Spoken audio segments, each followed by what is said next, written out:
Support for this podcast comes from the law firm of Davis Malm. Whether you're a developer, property owner, manager, or commercial tenant, their real estate attorneys know the lay of the land, not just the law. Learn more at davismalm.com.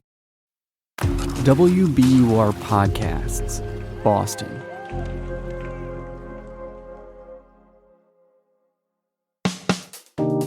I'm Daryl C. Murphy, and you're listening to The Common.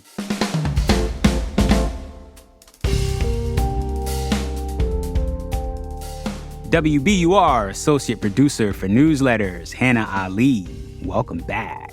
Daryl, I'm happy to be back. Thank you so much. Yes, indeed. Happy to have you. You're just a burst of sunshine. Walking through the doors. You have something that's going to make us smile today. Yes, we're going to be talking about rocks. Yes. But check it out. We're saying rocks because you wrote a piece for The Weekender, which is WBUR's Saturday morning newsletter. Yep. A story about stone walls. Now, that's two separate words, folks. Stone walls. This is a relic from New England history. Yep. I'll let you take it from here. Well, yeah, I mean, these stone walls, or field stone walls, as some people call them, are all over New England. They crisscross the region, and I wasn't really aware of them. The idea really came to me from my building supervisor. Uh-huh. He knows I work here, and he came up to me and was like, I have an idea for you to report on. How about the stone walls that are in the woods in Massachusetts? And I was like, I've never even seen these. Let me do some research into them.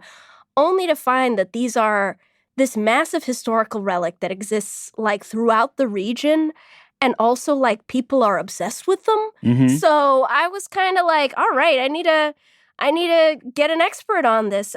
So I was lucky enough to interview Dr. Robert Thurston, who is over at University of Connecticut, and he gave me the rundown on all of these walls that, I don't know, seem to have a hold on people. So we're going to get to the hold. Yes.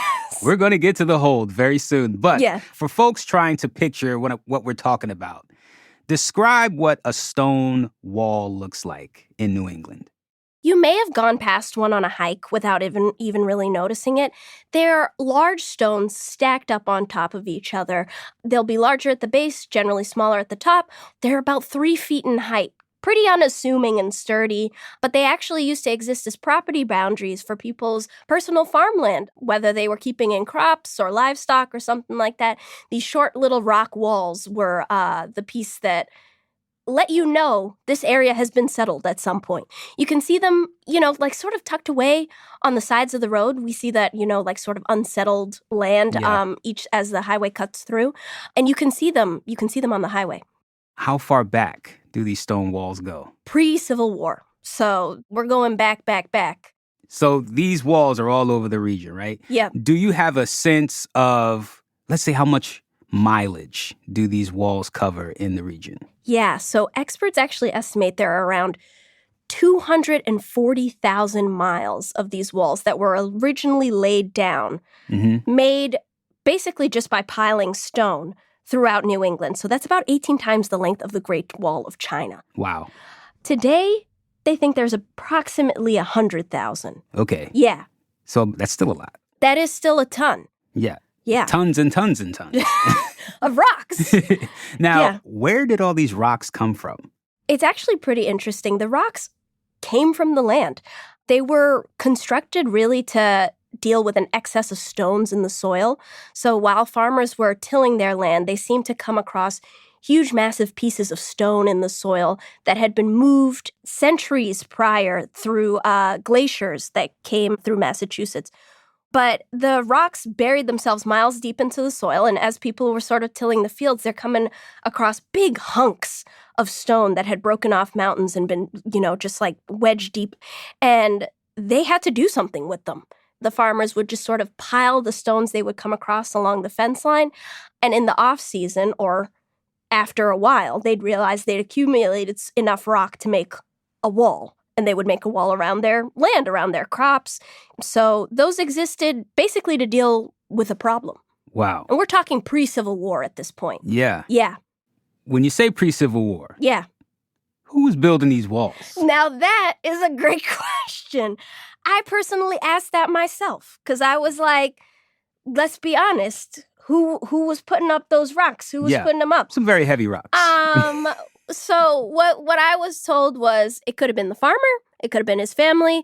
It could have been an enslaved person. It could have been an indentured servant. There were a bunch of different possibilities, but it was generally anybody who was tilling and working the land. Got it. A lot of hands went into making these stone walls. Absolutely. I mean, a lot of different hands. Either over the course of, the off season, in the summer, or while they were actually tilling the land, pulling the stones one by one. All right, Hannah, thank you for all that history. But we're going to take a quick break. And when we get back, I want to talk about the fandom of these walls. Yes. So we'll be right back.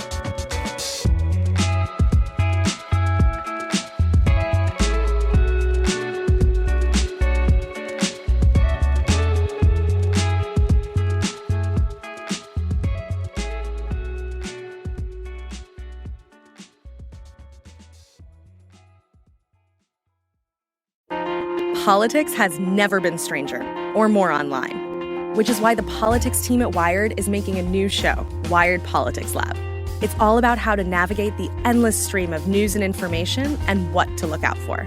Each week on the show, we'll dig into far-right platforms, AI chatbots, influencer campaigns, and so much more.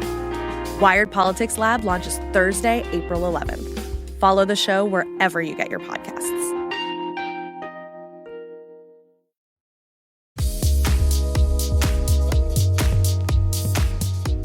And we're back with WBUR associate producer for newsletters, Hannah Ali. All right, Hannah. So we're in here talking about the stone walls of New England. Yes. You gave us a nice rundown of how they got here and the history behind them. But I want to talk about the fans, the stone stands, the barrier bunch, the wall fam, if you will. How deep does people's love for these walls go?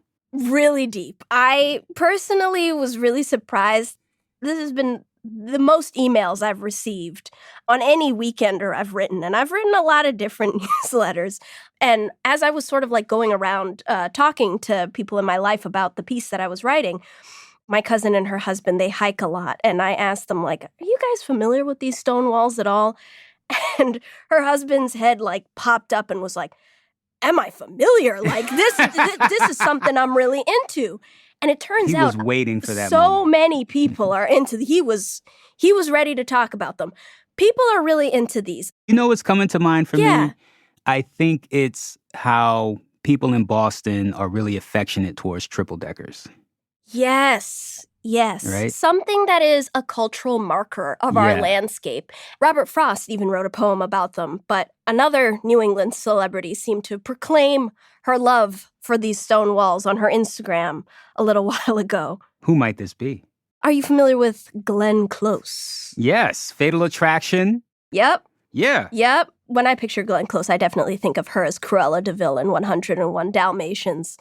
She posted a photo of some stone walls that she came across on a walk. And I mean, she's like a classic grandma on Instagram, like just like posting a selfie, posting her walk, hanging out with people. She posted a photo of these stone walls and wrote a very long caption. But it kind of kicks off with her saying, I get a frisson every time I see these old stone walls in the woods. They are venerable monuments to a vanished landscape. She goes on to say that, like, all this labor went into them and just waxes poetic for a little while about them. But at the end, really just clears it off with, I'm a New Englander. These walls are in my DNA. And Damn. She's from Connecticut. Damn. Yeah. Deep. The deep connection. I know. It's really something, like, I mean, at this point now, I'm like, I got to go on a hike and see some. Like, I'm curious now because I'm thinking to myself, have I seen a wall and just walked by it like, Yeah. okay, that's interesting. People can actually see these walls from the comfort of their home, right? Like there's a way to look at a map and see where they're all laid out throughout the region, right? Yeah, so you'll be able to see them in New Hampshire only right now. Okay. Lots of different projects have been using LiDAR. Are you familiar with LiDAR? No, hit me. LiDAR stands for light detection and ranging. It's this interesting laser technology that's used to see beneath forest cover and see things in your general range. People use it to find ancient Mayan ruins, but right now they're using it to find stone walls in New Hampshire. Oh, wow. So you can go on the New Hampshire Stonewall Mapper and check out the walls that have already been detected with LiDAR technology, and you can contribute your own data. If you're a Granite State resident and you know of a wall that isn't already on the map, go in there, document it. It's a citizen science project, which I think is so much fun. It really shows the amount of passion that people have for it. So, Hannah, if I want to go out and see some of these walls, where can I go? You don't have to drive too far. There are plenty of stone walls over in Minuteman National Historical Park. That's in Concord, Lexington, and Lincoln, Massachusetts. Those sort of snake all through the park, and they make for a really nice walk, especially now that we're going to have some milder weather this upcoming weekend. And then in the summer, if you're going down the Cape or to the islands or anything like that, Cape Cod has a lot of stone walls. So does Block Island and Martha's Vineyard, so you can go check them out there too. All right, stone walls, everybody. Go for a walk. And hey, if you find a stone wall, send us a picture on Instagram. Please do. I want to see it. WBUR The Common. We want to see it. All right, Hannah. Yes. This has been fun. This has been a fabulous time. Who knew rocks could be so fun? Thank you for putting us on to the stone walls of New England. I mean, it feels like we're hopping on the wagon kind of late. Everyone seems to have been into them already. You know what? I'm pretty sure we're welcome. I'm pretty sure they're happy we're here. Yeah.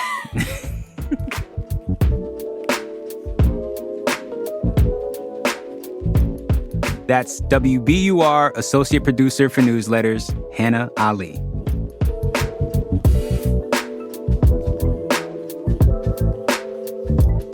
And that's our show for today. Thank you so much for listening to The Common.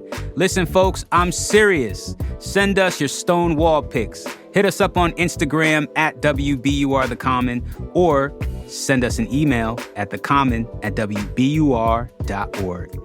I'm Daryl C. Murphy, and I will talk to you tomorrow.